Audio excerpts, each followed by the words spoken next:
खबर छत्तीसगढ़ के दुर्ग जिले से, जहां अहिवारा में हुए मानव निर्मित वन में आज बच्चों को जागरूक करने को लेकर वन विभाग द्वारा वन मितान जागृत शिविर का आयोजन किया गया, जिसमें स्कूली छात्र छात्राओं को वन भ्रमण कराने के साथ साथ नंदिनी माइंस स्थित मानव निर्मित सबसे बड़े जंगल को दिखाकर वन एवं वन्य प्राणियों के प्रति संवेदनशीलता को बढ़ाने हेतु जागरूक किया गया।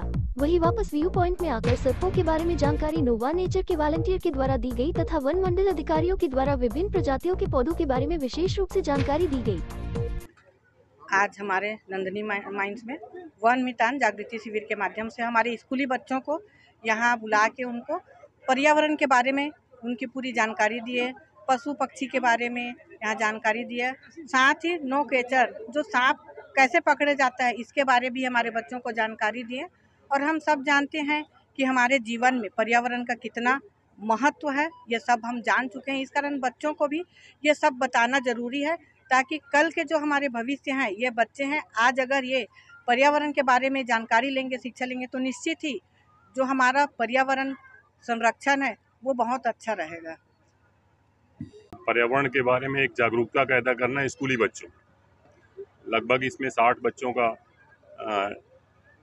चयन करना था और वो चयन करके यहाँ पे वन और वन से जितने भी कंपोनेंट हैं, जितने लोग प्रभावित लोग हैं, चाहे वो बिजनेस कर रहे हों, चाहे इनकम कर रहे हों, या वन विभाग एक जैसे कंपोनेंट है, तो वो सब सारी चीज़ों के बारे में हम बच्चों को एजुकेट कर रहे हैं, बता रहे हैं। जैसे उदाहरण के तौर पे वन विभाग का संरचना क्या है, वन विभाग कैसे काम करता है, कैसे नर्सरी तैयार करता है, कैसे पौधा मतलब तैयार करता है, रोपण करता है।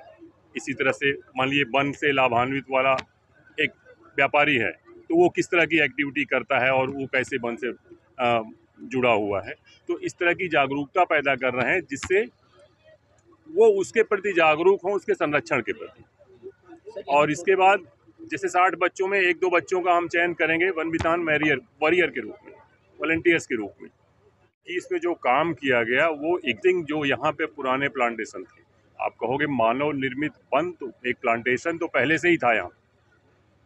हमारा रोल ये हुआ कि उस समय के डीएफओ साहब ने अपना रोल ये आइडेंटिफाई किया कि ये जैसे जो जंगल है वो बहुत ज़्यादा उपयोगी नहीं है, बहुत स्मॉल टिम्बर जैसे जलाऊ निकालने वाले लोग हैं या और उसके ऊपर डिपेंड रहने वाले लोग हैं, बहुत कम लोग लाभान्वित हो रहे हैं। 2021 के बाद हमने अपने रोल को और आइडेंटिफाई किया और उसमें एक्सटेंशन किया कि हम एक ऐसे रूप में इसको बनाएं जो प्राकृतिक वन जो होता है। प्राकृतिक वन का मतलब उसमें वहाँ रहने, उसके आसपास रहने वाला हर व्यक्ति उससे लाभान्वित हो।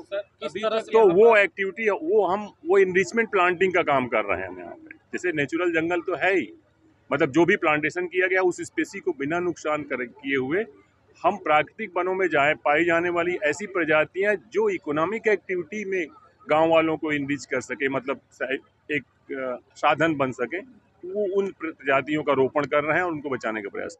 वन जागृति मिशन, इसमें क्या है कि अभी दुर्ग संभाग का वन ये पहला हुआ है।